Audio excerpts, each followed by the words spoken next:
Dating Kainta Mayor Moni Lagan, itinalagang Undersecretary ng Presidential Communications Office. Sa tingin mo, magandang desisyon ba ang pagtalaga kay Moni Lagan sa PCO bilang dating media personality at politiko? Kinumpirma ni Communications Secretary Dave Gomez na si Mon Ilagan, dating alkalde ng Cainta at kilalang broadcaster, ay hinirang bilang Undersecretary sa PCO. Nilinaw rin ni Gomez na hindi totoo ang kumakalat na balita sa social media na papalitan ni Ilagan si Yusek Claire Castro bilang Palace Press Officer.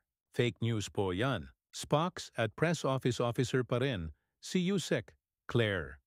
Sa Operation Simon, ani Gomez. Bago ang kanyang bagong posisyon, nagsilbi si Ilagan bilang Assistant Secretary sa Department of Transportation, DOTR. Bago pa man pumasok sa politika, siya ay isang journalist sa ABS-CBN News at naging 3-term mayor ng Cainta, Rizal.